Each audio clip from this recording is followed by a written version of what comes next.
everyone. Welcome back to the Chiefly Football Podcast. My name is Kinlock, and I am the underqualified host. Joining me today in the virtual way is Dave. Dave and I actually play on a local ice hockey rec team, and we had a game last night. Of course, hockey is pretty tough on the legs. Dave, you had leg day today, 6 hours after the game. So I got to ask how you're feeling right now. You know, they feel good. They feel good. We'll see what happens in the next day or two. So it was, but what a blast! And I know we're talking football, but it's. I don't think I've ever played anything more fun than ice hockey, and that's not even growing up playing it. So, yeah. So it's a blast. Yeah, well, that's why we're called Chiefly Football. I mean, we can get a little bit of ice hockey talk in there.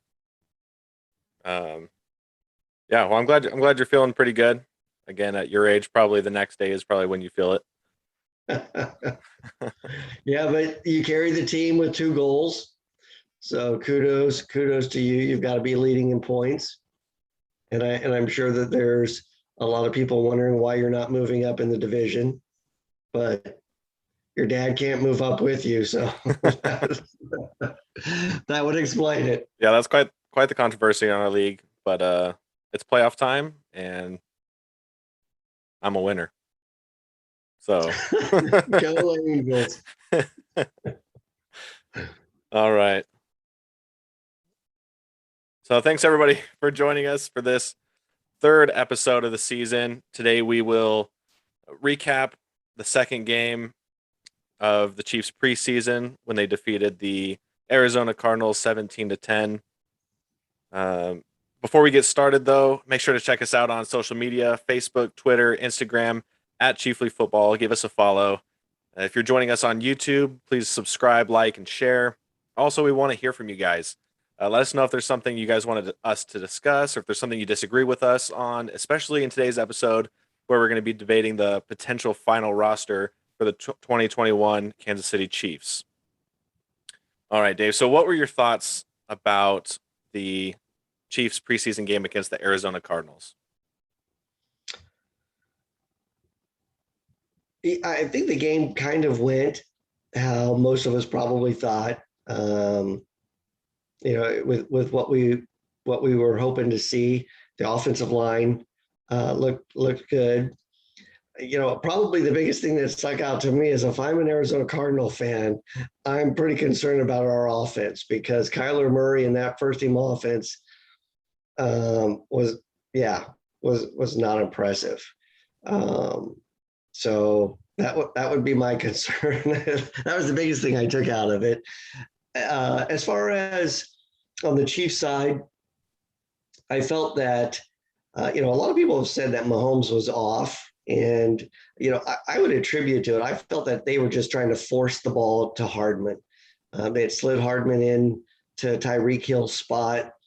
And I think that there was a mandate to try to get that chemistry developed there with Patrick and McCole. And I think it was just timing might have been off, but I think it was just forced. I think it took Mahomes out of his normal progressions and reads and was just, hey, get the ball to McCole.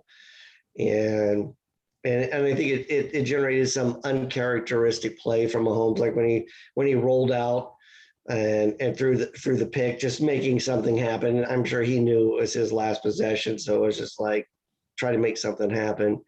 But that was probably the only other thing is I would have liked to have seen Mahomes stay in the pocket more.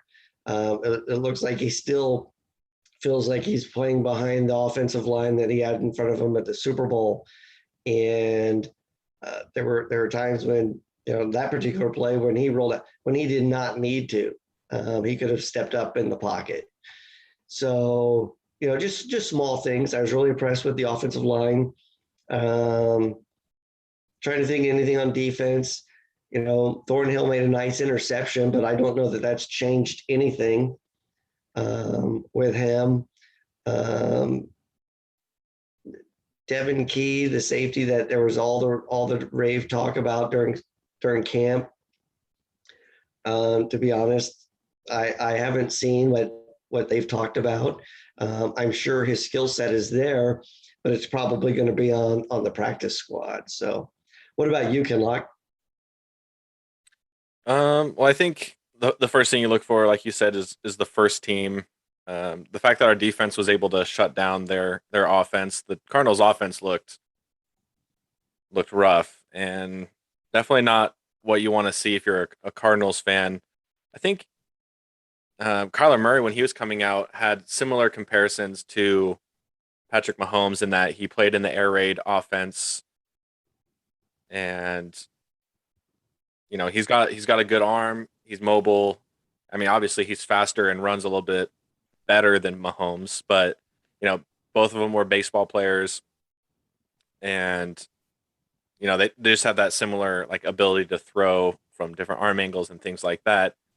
But one thing that I kind of noticed during the broadcast was when Kyler Murray, they were interviewing him on the sideline, and he was talking about how much basically that he didn't like playing in the preseason games.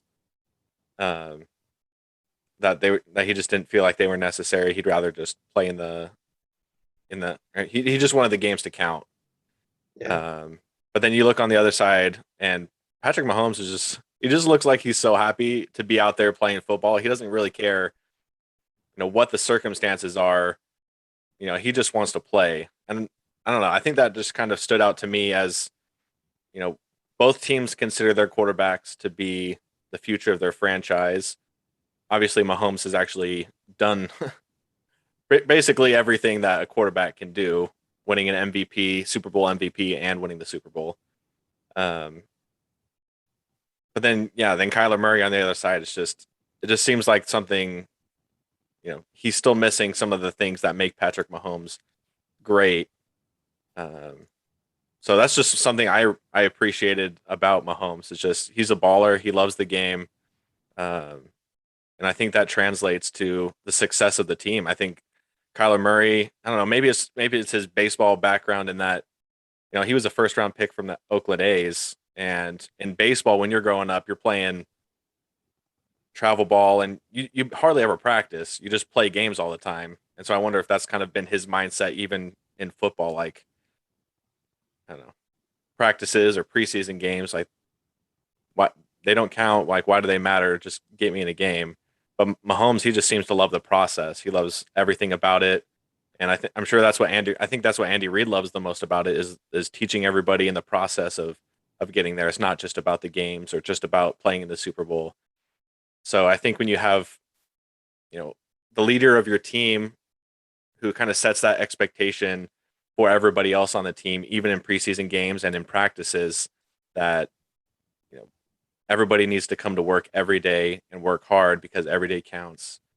And if they want to get back to the Super Bowl for a third time in a row, it's not going to be easy. They can't rest on their laurels of previous teams. So that was something that I was happy to see in Mahomes, and I mean, nothing against Kyler Murray. I just, from what he said, it stood out from Mahomes and the kind of player and leader that he is. Yeah, agreed. Totally. I agree with that. That interview, and even talked about it prior to the game about how much he doesn't care for preseason games because just like you said, they don't matter. If you do great, the stats don't matter. If you do bad, it leaves a bad taste in your mouth. Mm-hmm. Yeah, but it's just when they were talking to him, it's like, yeah, if for lack of maybe, and maybe I'm just encapsulating it too much, but I don't see an it factor there. Yeah, it just seems like he has the talent there. I just wonder if that maturity there, or even just that passion. I mean, it was probably hard for him. I would imagine deciding between baseball and football. Maybe it was a money thing, just Well, he knowing that gave he that can make he more gave money. that bonus back quickly to the A's. Right, but I So, mean, the NFL, he's able to start day one and make all that money instead of having to work 3 years through the minor leagues and yeah. maybe possibly make the majors. I don't know. I just, some of the things. I mean, Patrick Mahomes does things, or so many things well, and you can see it on the field. But some of the things that makes him special off the field, or things that you can't see, is just his competitiveness, or he loves to prepare, um, how much he loves the game and things like that. It's just internal things, and that drives all the other things that we see on the field on Sundays. I again, only more experience will show. And you alluded to it with Kyler Murray. I see an athlete. I don't see a quarterback. Right.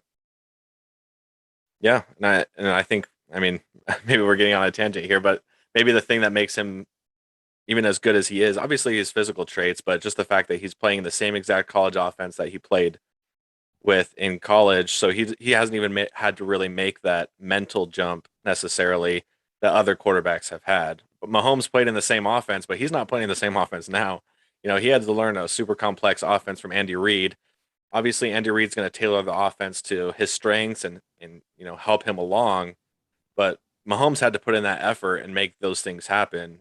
Kyler Murray, I feel like, just kind of lucked into Cliff Kingsbury and that offense, and even Kingsbury at Texas Tech, he didn't win any games, even with Mahomes.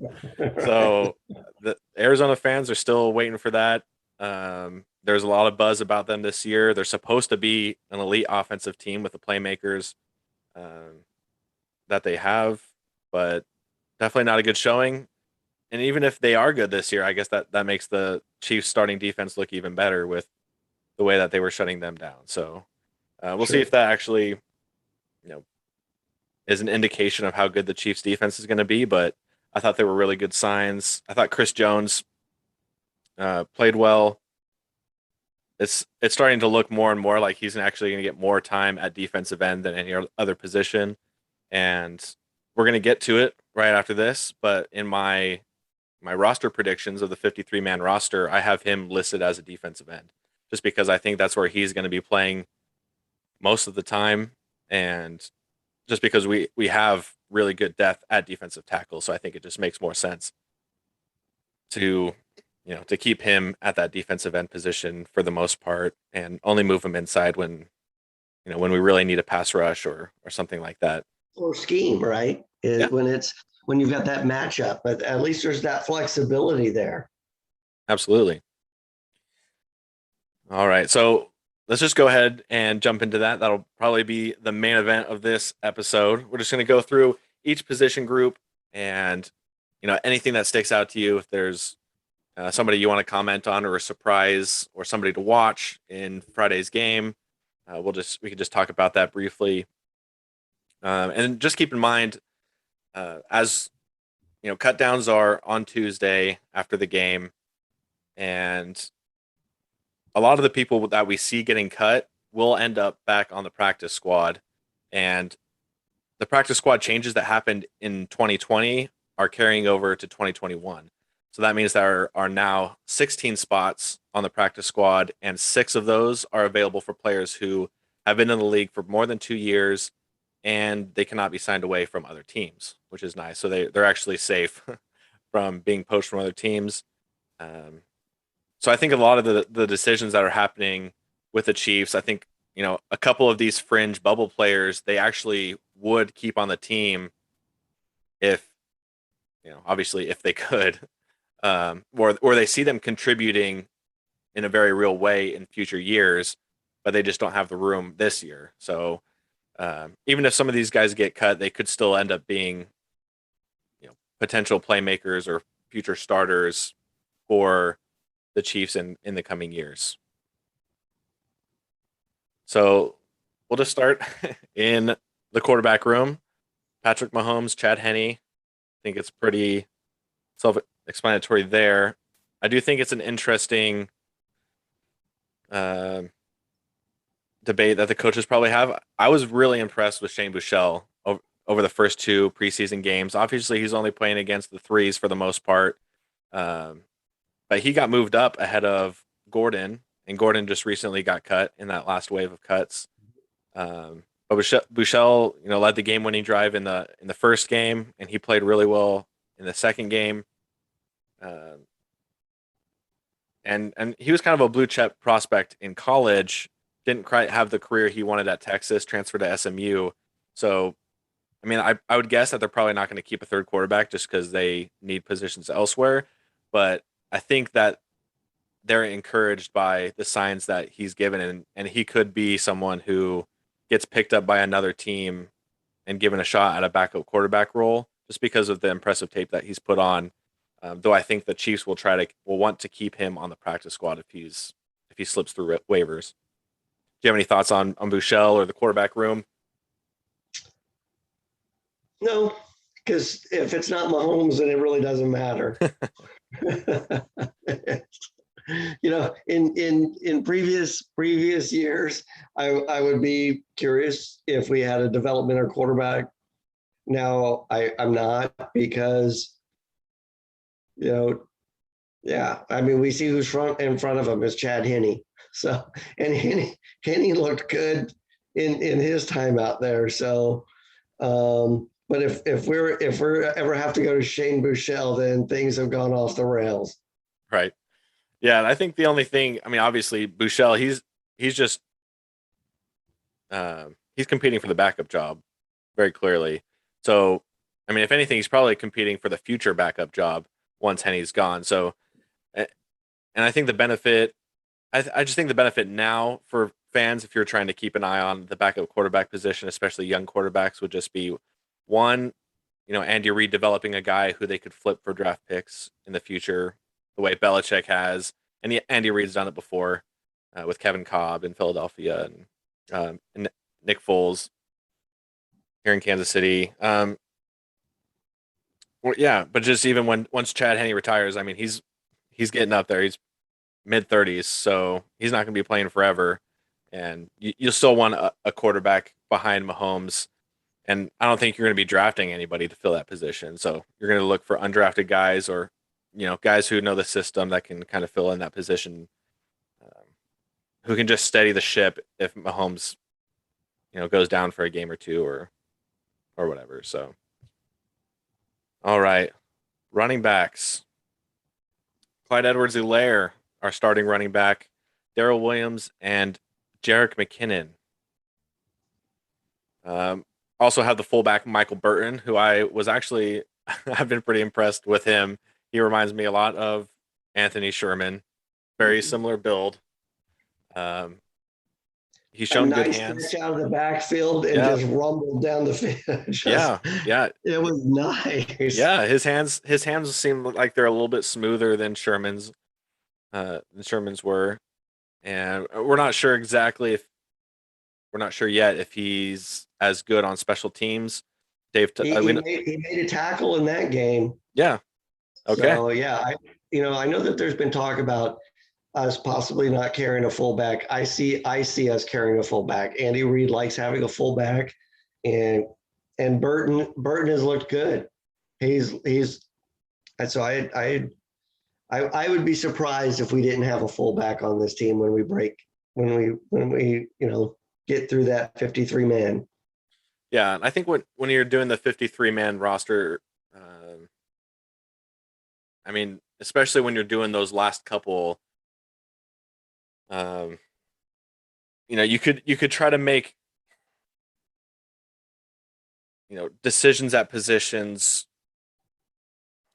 I don't know, like if in the fullback, if you don't really need a fullback, but you'll need a guy to do that role.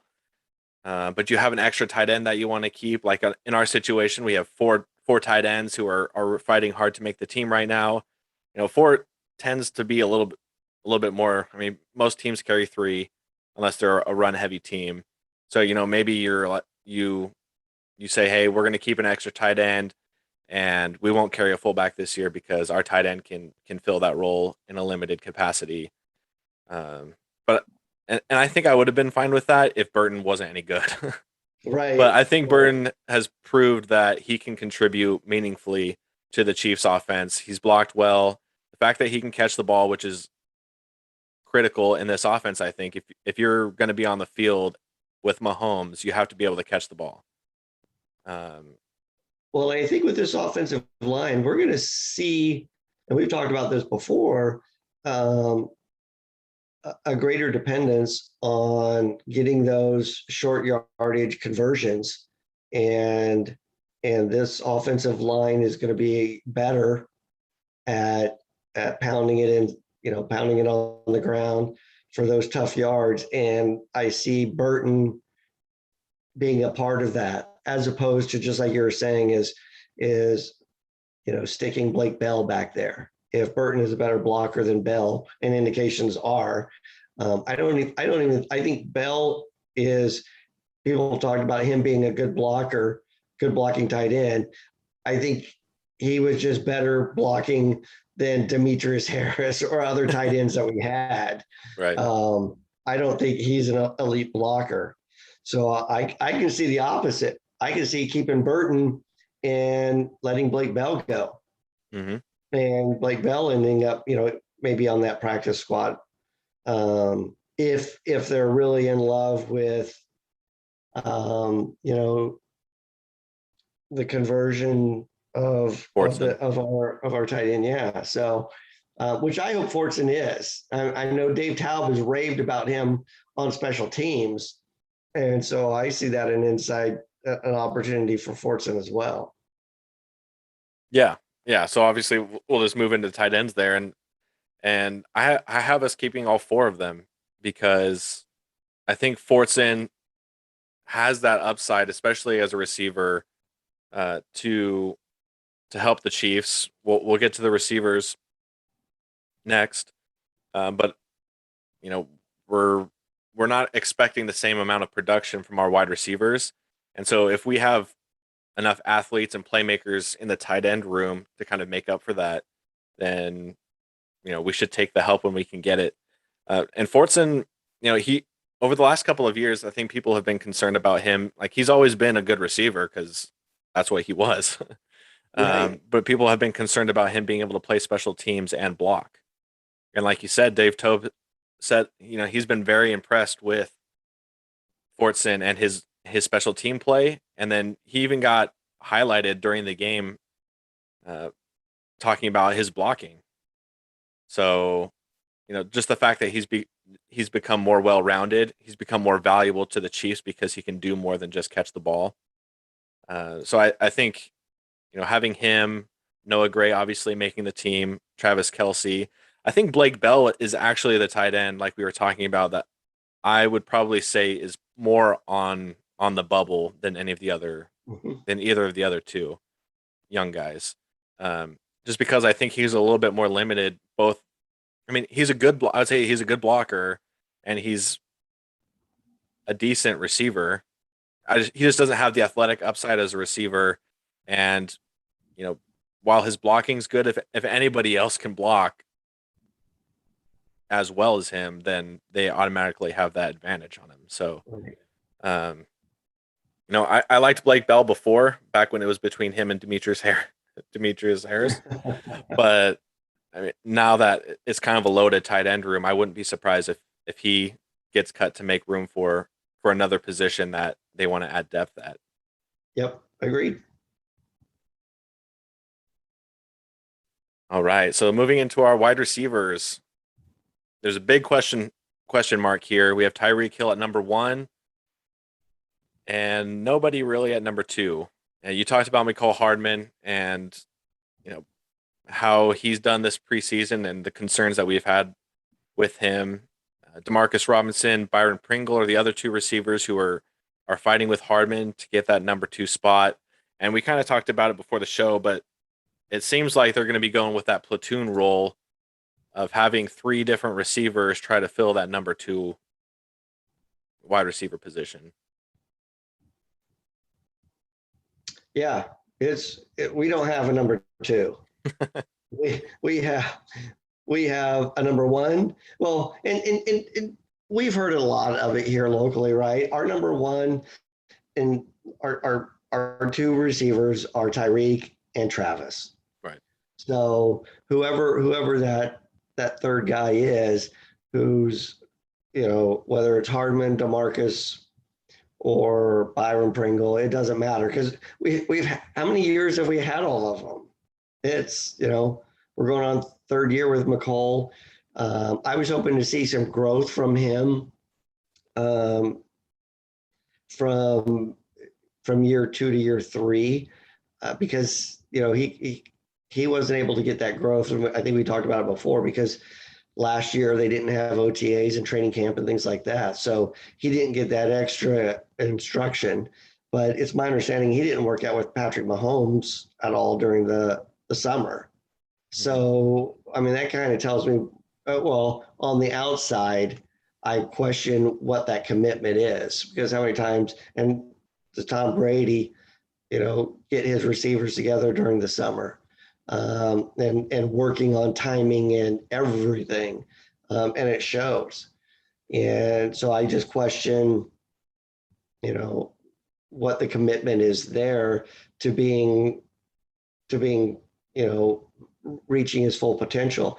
I think he is what he is. He's going to be a nice gadget play kind of guy. I think we know exactly what we get in DeMarcus Robinson. Byron Pringle's a fan favorite, but he hasn't got past those guys. And if he had the ability or whatever it is, Andy Reid and EB would have had him already moving past those guys. Right. So, you could throw Gary Dieter in there. He's every bit as a number 2 as the rest of those guys are, because none of them are. So that's my take. Yeah, and I agree. I mean, like you said, if we have 3 number 2s, then we don't have a number 2. So, I mean, I think it's unfortunate because, like you said, I was hoping that McCall Hardman was going to be able to make that jump, and I'm hoping Byron Pringle, just with more reps out on the field, is able to just to show on tape at least that he can take that job. I mean, this battle will continue throughout the regular season. We're assuming this platoon role. Hopefully, somebody steps up in the regular season when the games count. But after those 3 guys and Tyreek Hill, I have us keeping 2 other receivers. Might as well keep as many as we can, just to see who ends up taking that job.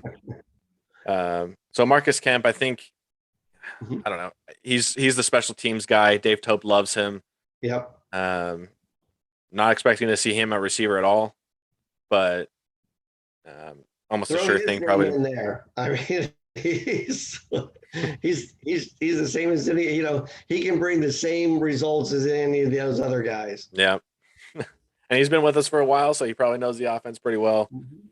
I mean, actually, I don't even know if he even gets reps with the wide receivers for the most part. And then number 6, I think, is going to be the controversial position, and I think this number 6 spot at the wide receiver position is going to rely heavily on who performs well in this final preseason game. And to me, it comes down to Darius Fountain, who has been the best, second or third team wide receiver this preseason, and then Cornell Powell. So Cornell Powell is obviously our fifth round pick out of Clemson. I think a lot of people were excited about him coming out, and he had a good training camp, I would say, but he had a couple drops that people were starting to talk about him, and then he just hasn't gotten on the field much. Made a couple plays in the first game, but was I was really trying to find him in that second game, and it was Fountain that kept making the big plays. So I really don't know which way this is going to go. I would say that Powell is probably the one that the Chiefs want to keep long term, but is he somebody that they feel like they can sneak onto the practice squad? And there hasn't been any tape on him for the preseason, so maybe they're going to try to sneak up on the practice squad and try to develop him that way. And Darius Fountain, he's been in the league for 2 years. He started with the Indianapolis Colts as, I think, a 5th round pick as well. So I mean, he's got a little bit more experience, and maybe they'll keep him on the team just because they feel like he might be able to contribute more immediately just with his NFL experience. So how do you see that position battle playing out for that number 6 spot. Yeah, there's a lot of talk about Fountain, just because he's done well against the number 3s and number 4s. Had he been doing, generating those same type of results against the 1s and the 2s, and us looking and saying, wait a minute, this guy's jumped up ahead of everybody. I think, it goes back to kind of what you said, and that is Powell was a 6th-round pick out of Clemson. And if they try to slide him on the practice squad, then that means that Veach totally missed on another wide receiver, and meaning missed on Hardman as well, as far as the expected potential of a number 2 pick, or 2nd round, I should say. But so I see Powell on the squad as a result of that. I think, we're all aware of how difficult Andy's offense is to grasp as a rookie wide receiver. Hardman didn't, he was just a gadget player in special teams in year 1. And so I see Powell, maybe getting better as the season goes along, and that there's more upside there than there is with Fountain. Fountain's excelled, is putting good tape out there, and might catch on with another team. But if he's making our team and we're putting Powell on the practice squad, A, there's a problem with our draft, and B, that doesn't give me any confidence anybody past Tyreek Hill anyway. So yeah, it's it's another body, right? Yeah. Well, I think you make a good point, because we know that we've heard how complicated Andy Reid's offense is to learn for receivers. They expect every receiver to learn every position, which actually is probably what makes it the hardest. And Veach obviously knows that. So when he's drafting a guy in the 5th round to come in, I'm assuming he's anticipating that there's going to be a bit of a learning curve for that wide receiver. So if he's taking Powell in the 5th round and expecting him to contribute right away, I don't know. I think if he goes to the practice squad, I don't think it's the end of the world, because he's still, they could just be stashing him there to develop later. If he gets totally cut, then that's definitely on Veach for just completely whiffing on a pick. Especially when he's had success in getting defensive backs or defensive linemen that late in the draft. He took Smith later. Right. I think even if they try to stash him on the practice squad, it's a whiff. It's just like, because receivers are supposed to be easy to pick in those later rounds, and especially he's coming from big time SEC or ACC Clemson, right? So it's not as if it was a 6th-round pick out of Louisiana Tech. Yeah, I don't know. I just think if we're expecting him to develop, I don't know if it matters if he develops as the number 6 guy on a team on the final roster who's never going to get any playing time versus on the practice squad where he can still. Yeah, but he'll get the same amount of practice, guys. He's still going to be running on the scout team on both of them. So. Right. So if they feel like they can get a better contributor this year, I don't think it's a bad call to put him on the practice squad. If they're not expecting him to contribute at all this year, I don't think it matters personally. But yeah. Well, if Fountain is asked to contribute, then that tells us that doesn't make me feel any better. No, and even if both of them could make the team, and it wouldn't actually matter. It's more about a lot of time talking Well, because we don't have anything else to talk about. yeah, well, and that's the thing. Like we're about to get, we'll go to the offensive line and the defense, but really the rest of the team is pretty straightforward, and there's not really going to be a lot of controversy. So, um, we got to make the controversy where we can. We got to create conflict. There we go. All right. So offensive line, I think our starting offensive line is set. I'm not entirely sure if they're still planning on starting Lucas Niang or Mike Remmers at that right tackle position.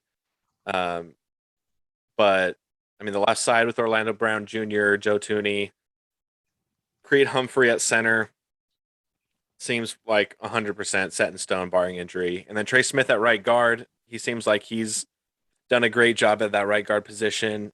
And with Kyle Long and Laurent Duvernay-Tardif hurt right now, I think they're both either on the PUP list or injured reserve going into the season. So they're not going to be available for week one, I would think. So Trey Smith is going to be there. And again, is it going to be Niang or Remmers? Niang, I think has played really well. It's just, are they going to start maybe Remmers for a week or two and move to Niang maybe later in the year?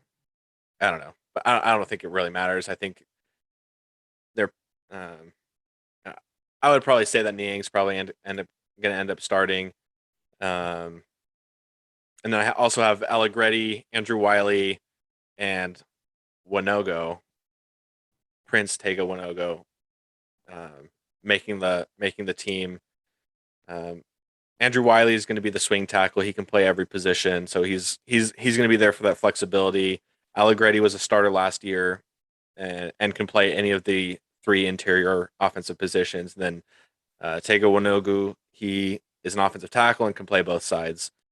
So that's 9. Usually they'll carry 10, but because there's a couple of guys on the PUP list, Long, Duvernay-Tardif, and Austin Blythe, you're expecting one of those guys, if not both of them, to come back at some point early in the season.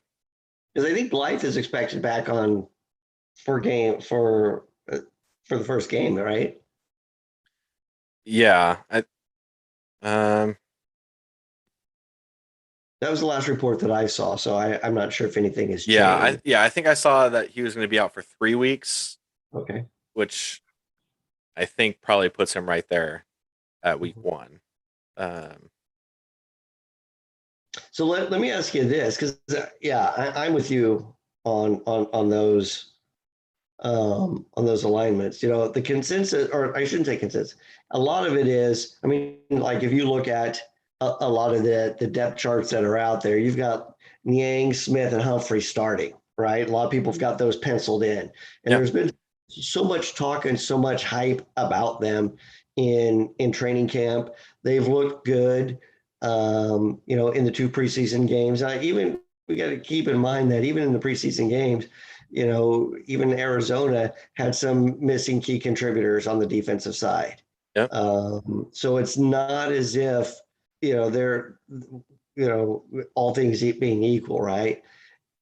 So in the past, if we were going into a game and I know that there's 3 rookie offensive linemen and they're all starting on one, one side. on the left side, I'm chomping at the bit.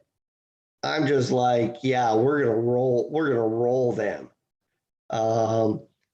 And especially if I'm the Cleveland Browns without defensive line coming in. Yep. So, while again, a lot of it is the media hype that you have locally. I mean, we get in our bubble, right? That, hey, everybody keeps telling us how great we are and we start to believe it.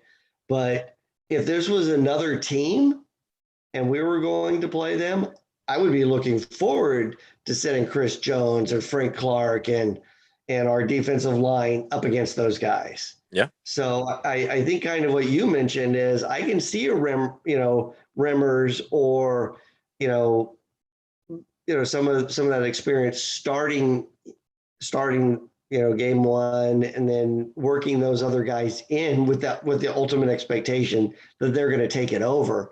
But I would have real concerns about what that offensive line is going to look like against Cleveland. Tell me Myles Garrett wouldn't be looking forward to that.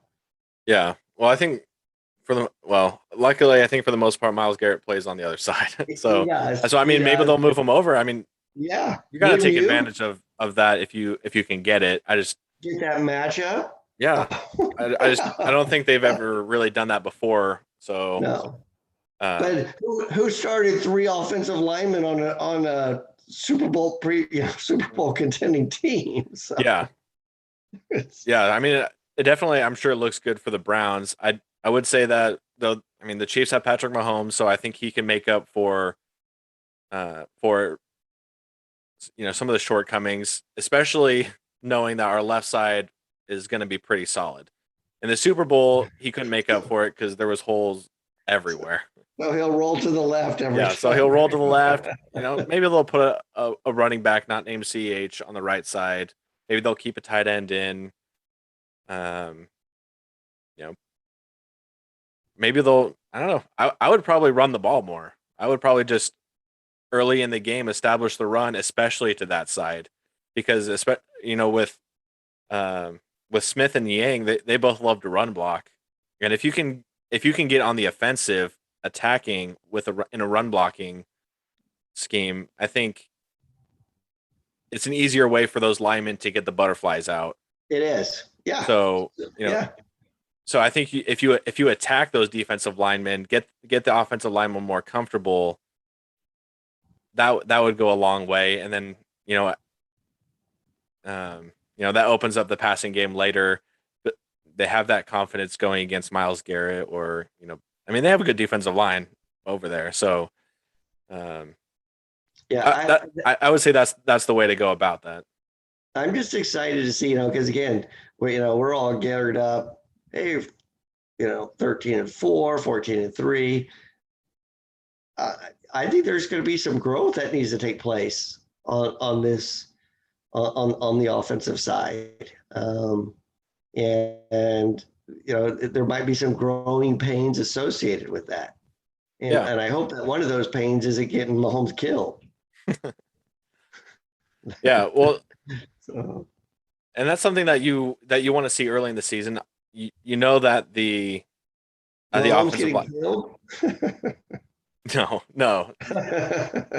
You want to see the struggle, I guess, or the learning happen from the offensive line, especially with the young guys. I mean, in a perfect world, there is no learning. They've learned everything during training camp. Niang learned everything in his year off with COVID, but I mean, you want that development taking place earlier rather than later. And I think it really helps that the Chiefs play the Browns the first week. They have a great defensive line. They play the Chargers and the Ravens. I mean, they play the Ravens first, then they play the Chargers. The Ravens have a good D line, and the Chargers, with Joey Bosa, they have a great pass rushing attack too. So those first 3 games, they're going to be challenged by some good defensive lines.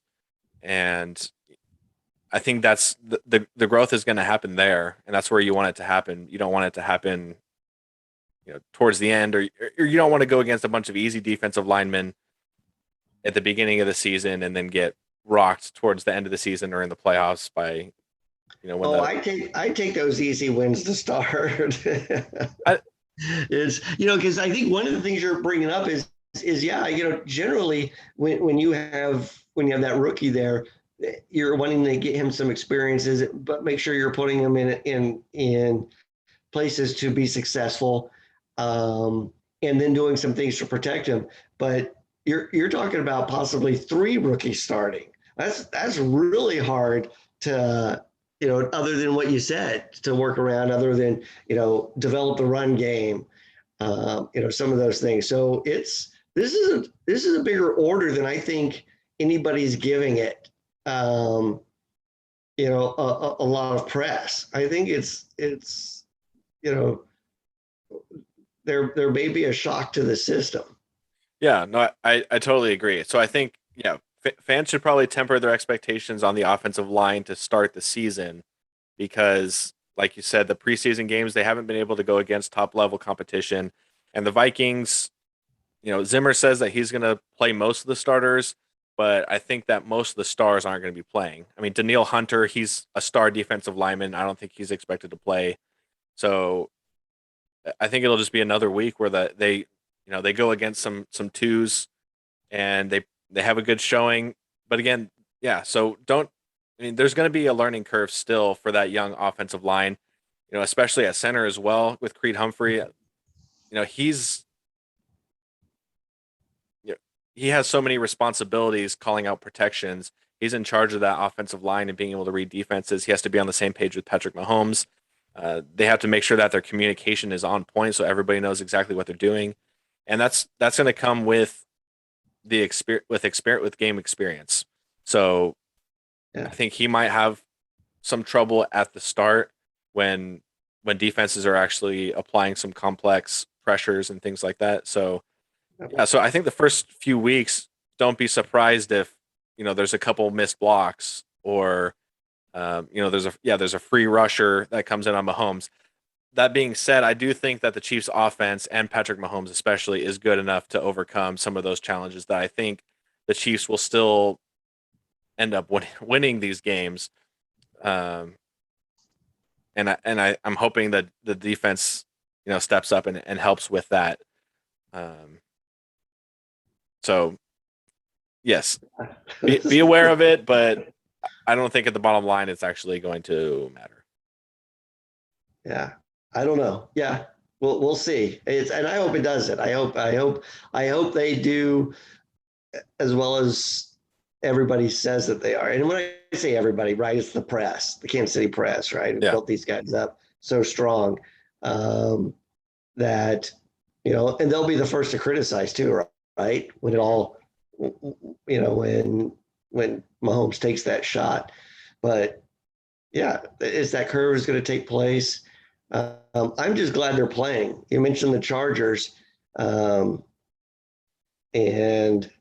their quarterback's not playing. I love that. I love the fact that he's not getting reps in a real game. Yeah. I think that's silly. Shanahan got to the Super Bowl a couple of years ago, but they're all, hey, we're not going to play our starters to protect them. And I think they miss out, especially when you're a second-year QB and you've got a new head coach and a new program that you're bringing in. So I think that works in the Chiefs' favor. So unless Mahomes goes down on Friday, then I take it all back. But he's only going to be in their first series. And I think one of the things you talked about is I really think he's just in there with that offensive line to get used to his cadence. Yep. Because we know, especially when Mahomes is on his A game, he uses that cadence to his advantage. We see it time and time again as it draws defensive offsides. And so that line's going to need to get some continuity with each other and with Patrick as well. So, but yeah, I'm excited about it. What about on the defensive side? All right. Well, the defense side, we can kind of just cruise through this because one, we took up so much time in the offense, and two, I think it's pretty straightforward. Let's start with the defensive tackles.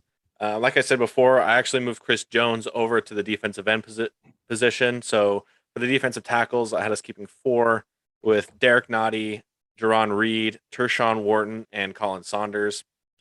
Colin Saunders, to me, is probably the big one that stands out. We don't have to dwell on this too long because I think, again, it's pretty obvious that these are the guys that are going to be filling this role. But Colin Saunders is the one guy that I think there were some questions about. He got hurt early last year and was a healthy scratch for like the second half of the season. But he's had a really good training camp. He's had a really good preseason.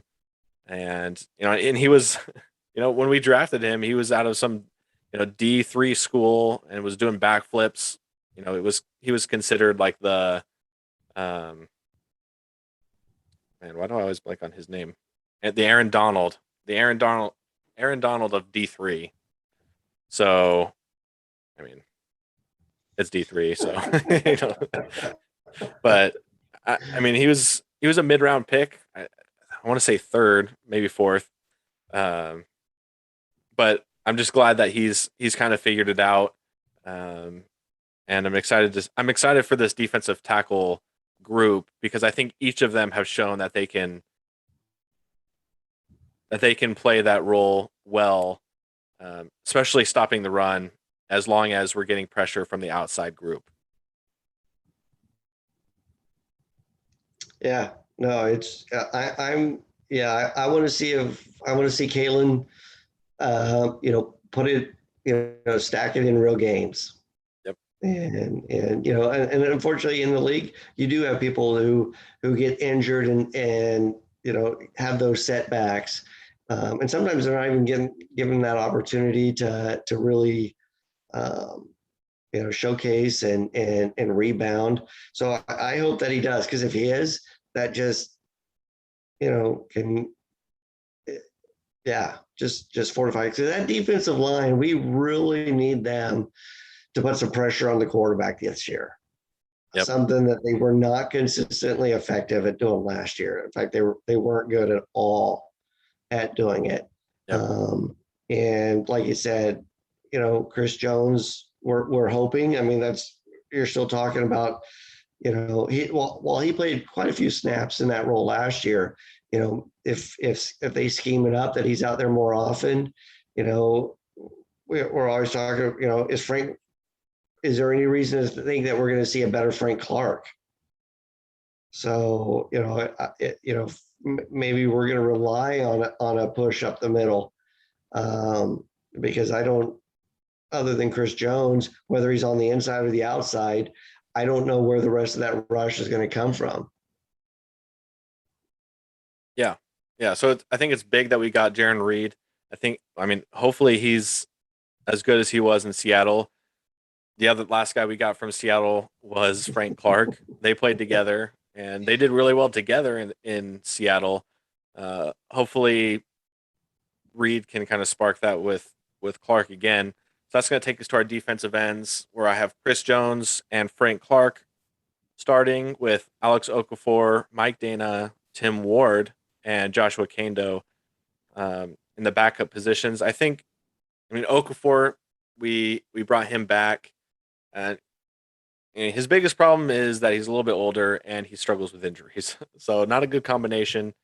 When he is on the field and he's healthy, he's pretty solid. I don't think he's a pass rushing specialist by any means, but he can hold his own on the edge in the run game. Mike Dana is kind of the same way. He plays his responsibilities well, but he's not a super athlete, so he has limited upside. But they talked a lot about him, right? With Spags has mentioned him quite a bit. So I think those players are the reason that they let Taco go a little bit early. So they cut him so that he could get on someplace else. But it was decisive enough that they didn't even wait for the mandatory date. Yeah, well, and that's a good point, because a lot of people were expecting, including myself, Taco Charlton to be kind of like the pass rushing specialist, because he'd proven to do that in the time that he played for us. I mean, he struggled with injuries last year, and I think he's hurt again. So I think that probably contributed to him being cut early as well. But yeah, I think they have that confidence in Dana. Tim Ward, I think, has had a really good preseason game, or preseason. When we talked about it, or I posted it on the Facebook page, and Chad had mentioned that that Tim Ward, along with Darius Fountain, our wide receiver, that he thought those were the two players who, if they have a big game on Friday, could make the team. And Tim Ward, he was an undrafted guy, and there's been a lot of hype around him. He's just been a practice squad guy, and they've kind of been developing him. So it's been awesome to see him start to show up in the preseason games. And when I saw him on the screen, I thought it was Tano Passanio, just with how big he is. Right. And I think he wears the same number. So, so I mean, Passanio, at the end of his time in Kansas City, he was a solid contributor. Just probably not worth the second round pick he was. If he was an undrafted guy like Tim Ward, I think that's valuable. And so, like you were talking about with Frank Clark, hopefully this is the year where he steps up and performs the way that we're paying him to perform. I think the good news is that he hasn't in the first 2 years, so he probably can't get worse. So he'll either stay the same or he'll get better. And I think with Chris Jones on the other side, that should free him up a bit because he hasn't really had anybody on the other side to take that pressure away. It was just Chris Jones in the middle. And coaches talk about that, or I mean, even the players talk about how important it is when they get a player on the other side to take the pressure off of them. We'll see if that is as effective, and Frank Clark takes advantage of that. But by adding Reed to keep getting pressure up the middle, moving Chris Jones to the other side, hopefully that frees up Frank Clark to do some more damage on his side. He should be one-on-one more often. Yeah, but last year he wasn't even winning his one-on-ones. Right. So it's as you were talking about him, I was like, we could have the same conversation about him as we do McCole Hardman and our number twos. He is what he is, right? Why would we expect anything different? Yeah, I don't know. I just think I think you're hoping that he can. I mean, you saw the production that he had in Seattle, so you know that he's capable. So I think you're just hoping that. And then he got a big fat paycheck. I guess. I mean, maybe. How long does he have? One more year after this one? I don't know. Maybe he smells blood in the water. Yeah, maybe he starts living up to that. It's the same thing. That first season, there were injuries that he was dealing with. And a lot of times we don't see that. And that definitely impacted his performance. But then he came on strong, right? During the Super Bowl and the playoffs. But then last year, it was back to, a non-factor for the amount of money that he's getting. Mm-hmm. We could put Okafor out there and get the same results. Yeah. Well, I think, it's been good. He's been durable for the most part, and he does play the run really well. So I think, that's an upgrade from that's an upgrade for what we had before. But yeah, right. When you're paying him that much money, you're paying him to get sacks too. Yeah. And he just hasn't been doing that. So we're hoping that we can see. I wish he would. I hope he does. If he goes to form and Jarrett Reed and that would be awesome, wouldn't it? It would then Chris Jones and all of them just feasting, but yeah. So we'll yeah. Yes. But I don't. Yeah. No, I appreciate your voice of reason, because I think I know Chiefs fans, including myself, probably tend to get carried away, and especially it's the preseason. That's what you do before the season starts. You look at your team's roster and you're like, we're loaded everywhere. Yeah. Even with the number 2 receivers, you're like, or I'm like, McCole Hardman, he's fast. He'll figure it out. He's young. Right. Byron Pringle, he showed it before. They just haven't seen it yet. They've just been holding him back. Why don't they just let him go? Offensive line, Patrick Mahomes can make up for it. Yeah, just because they're all young on the right side of the line, they'll figure it out. Andy Reid's teams always do. Yeah, certainly a defensive coordinator on the other side is not smart enough to plan around that. Yeah. All right, so going to the linebackers, I got Anthony Hitchens. I think this is going to be his last year on the contract. We'll see how that goes. We're anticipating that Willie Gay and Nick Bolton take over as the 2 starting linebackers for the Chiefs moving forward. So I would guess that means this is probably Hitchens' last year. But for right now, he's the starter. He knows the defense the best. And, besides his limited athleticism, I think, having played in this defense for a couple of years now, I think he's going to be a solid linebacker if we can get Willie Gay or Nick Bolton to kind of be that cover guy. as long as Hitchens doesn't have to cover any tight ends or running backs out of the backfield, I think he'll be good in that spot. And then we're just looking for Willie Gay to make that second year leap and stay healthy. and stay healthy. Yes, and especially with somebody who relies on his athleticism, the more injuries he gets, the more it takes his toll, and the less valuable he's going to be because that's what he relies on. And that means more Ben Neiman. Yes, yes, and Ben Neiman will make the team. He's actually had a pretty good preseason, and again, Spagnuolo loves him. He knows where to be, even if he can't get there all the time. Still feel like he has problems shedding blocks. Feel like he gets to the right spot and it just gets plays patty cake with the offensive lineman or the fullback or the quarterback, whoever's blocking him. He was there to make the play for a second until he got wiped out. Right. All right. And then go back to Nick Bolton. We're just kind of hoping that as he learns the defense, he'll take more of the responsibilities, get more reps, and he'll eventually take over that green dot there on the defensive side. And then the fifth linebacker I had was Darius Harris. He played a bit for us at the end of the year last year after Willie Gay got hurt and Hitchens was struggling with injuries. So this means that actually Dorian O'Daniel, I have him being cut.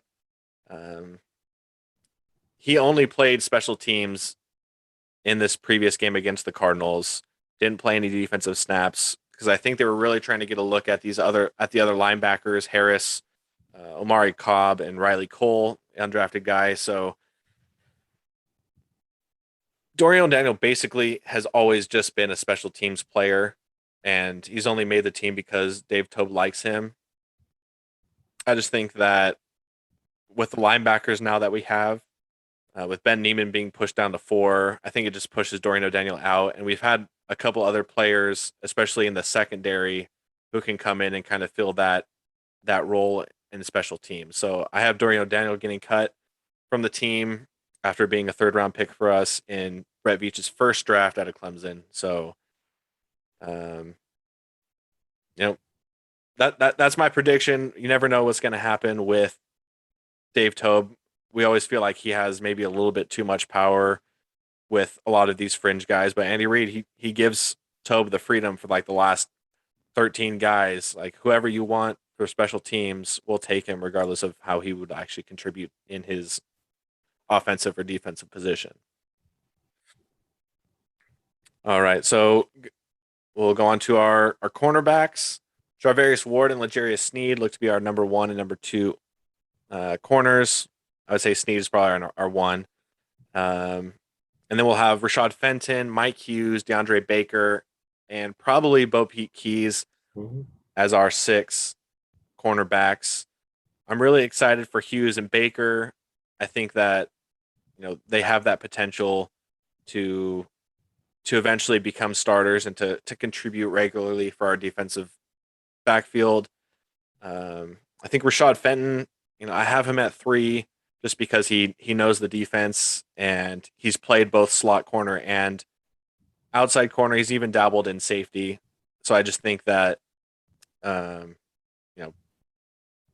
just the versatility that he has and the experience, I think he'll see a lot of the early games in the rotation. But again, Hughes and Baker, I'm really excited for, excited to see what they can do. And L'Jarius Sneed, I mean, he was a rookie last year, late round pick. He played really well, and I think that he's only going to get better. So I'm really excited to see what our defensive backfield can do, especially considering the defensive line in the front 7 that we're expecting to put out this year. Yeah, no, I agree. No surprises there. And it's just a matter of them living up to, what we hear. Suddenly it feels like we've got depth in with our DBs, which has always been the issue, right? Every year it's like that seemed like that was kind of the weak link, and Spagnuolo always made it work, whether it was with Breland or bringing in Sneed. Veach did a great job there. But like you said, I'm excited to see what will happen with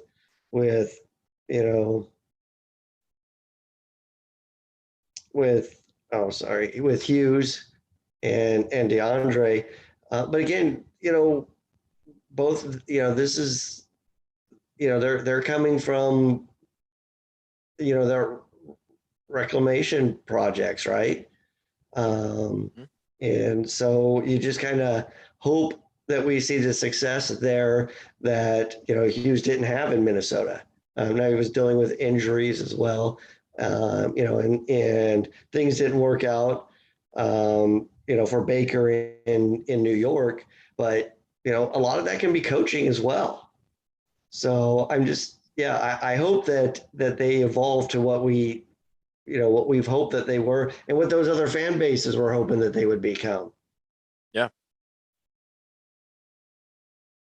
All right. Maybe And it's then, maybe it's just the kingdom magic. yeah, well, I do think there's a lot to that. I mean, the Chiefs have been able to, I think the fact that they can take late round picks that other teams are overlooking and turn them into good contributors. They're able to take cast off players that other teams are just looking to dump off for sixth or seventh round picks. Um, Emmanuel Agba a couple of years ago, we got him in a late, in a nothing trade with the Browns. He played really well for us and got himself a ton of money with the Dolphins. So, I mean, I think there is something to the culture here. I think we have a really good offensive and defensive coaching staffs, and then yeah, so yeah, with the talent that they have, I don't see how, or I think there's a good chance that they're able to contribute. I don't know if they reach their first round potential that the Giants and the Vikings each had for the expectations that they had for them, but I think they'll be able to contribute the way that the Chiefs need them to you know to have a good defense. Yeah. Well, speaking of just making it work with players that you wouldn't think, as we hit the safeties, we see Dirty Dan still going to be out there starting That's with right. his bleached mohawk. I thought he was bald. I didn't realize he just shaved it all the time. But yeah, no, I mean, good for him. Yeah. He's the undrafted guy fighting on the practice squad, becomes a starter, and he's the Swiss Army knife for the Chiefs defense, and he's one of the biggest tone setters for the defense. So excited to see him here. Don't know how I feel about him as the number two safety. I would much Right. prefer to have Juan Thornhill at that position, but like we've talked about in previous episodes, and how people have noticed watching the games, Thornhill's been running with the at the end with the twos, and finishing the game with the threes. So not entirely sure what's going on there. Um, but I think there is some concern. Hopefully we can figure things out. And like we just talked about, the coaching staff tends to bring the best out of players, and maybe it's just a thing where he's just taking a lot longer to rehab mentally from his injury, and it just is going to take more time. Um, but we're hoping that he can get back to the level that he was playing at as a rookie. And then the number four safety I have after Matthew Sorensen and Thornhill is Devon Key. I have him taking that fourth safety spot from Armani Watts, and Armani Watts has been, very very limited in his defensive play over the last couple of years with the Chiefs, and almost exclusively playing special teams. And he actually did play exclusively on special teams in this last preseason game. So I don't know if I'm reading too much into the snaps with with these players, but I think with how much they liked Key in the secondary, with how little Armani Watts actually does on the defensive side of the ball, um, I can definitely see Key, having a little bit more upside, and being able to contribute to the defense and play special teams. So I have him making the roster. Yeah. Before the preseason started, I think everybody crowned him as the potential starting safety up, Yeah. a lot of the media heads. But I'm like, I'm not seeing it. I can see Armani Watts sticking around just based on his experience and getting Key onto the practice squad. Yeah. Because I don't think Key has put enough on film for anybody to just be salvaging, just wanting him badly. And because what they have seen, even last game, he had struggles, and I totally get that. Um, you know, but I see he's the prime candidate to get that experience on the practice squad, and you still keep experience with, the only thing that differentiating the two is Armani Watts has some experience, where Devon doesn't bring any of that NFL experience, and so you stash him on the practice squad to develop. Yeah. No, and I would be fine with that either way. And again, like we talked about with the practice squad, I think the practice squad is for developing your players who aren't ready to contribute this year. You know, I view it kind of like the AAA. I mean, obviously they're not playing games; they're just practicing, and they can be poached from other teams. If you put players that are too good on the practice squad, but just because you're putting them on the practice squad doesn't mean that that they're not going to contribute, or they're just bodies there for you to practice against. I mean, they're usually guys like Dan Sorensen was, who just need a little bit of time, and then they can figure it out and contribute. So I wouldn't have a problem with Key being there, while he learns the offense, or even going back to Cornell Powell, our wide receiver. If there's people who just need some time to develop and learn, but the coaches see either some physical traits or some competitive traits that they feel like, um, will help these players contribute in the future, then that's a good place for them. Um, I just think Armani Watts, yeah, I don't know. I mean, the practice squad would be a good place for him just so he can learn. But I do think long term that the Chiefs value Devon Key over Armani Watts. No question. I just don't think it's this season. Right. Yeah. Well, it'll be interesting to see. What's not really going to be interesting is the special teams unit. And, you know, I think it's pretty locked in. Harrison Bucker, kicker, Tommy Townsend as our punter, and James Winchester returning again as our long snapper. That's the And what a great 53. game for him. Yeah. So that's my projected 53. I think we only had one disagreement, maybe two disagreements. But again, when the Chiefs are returning most of their starters, and even some of the guys that are stepping up into the starting role are guys that we've already had before. So there's not a lot of controversy around any of the starters, really. It's just a couple of the fringe players at the back of the roster. Um, and then we know that the Chiefs are loaded. Back to back Super Bowl appearances. The guys that don't make this team, there's a good chance a lot of them go on to make at least practice squads, or even fill out some of the rosters of other NFL teams, just because of the depth that the Chiefs have. Um, so even if you're And, attached to some of these guys, they're going to get opportunities, I'm sure. and the flip side is, as we see cuts from the other teams, Veach, has been very active in the past. It is a little bit different now that the quality of and the depth of our team, but I wouldn't be surprised if he finds somebody else out there, that is not here right now that may end up on the 53-man squad. Yep, absolutely. Yeah, So we got Charvarius I can see Ward. that as a wide receiver, right? Yeah, That's not out of the question. yep. And at this time of year, there's usually some veteran guys that get cut. It's not just undrafted guys, or young guys that get cut. There's a lot of cap casualties that get cut right before the season. So, um, there could be some other opportunities for the Chiefs to improve leading up to the regular season. All right. So, is there anything real quick that you wanted to mention? Well, I think we beat this horse to death. We covered that roster, and yeah, let's get to our next game, and then I'm excited to see how the cut downs shake out and what that 53-man roster looks like, and what that practice squad looks like. You know, who gets poached, who are able to stick back there, and you know what Veach and his staff have up their sleeve. Yeah.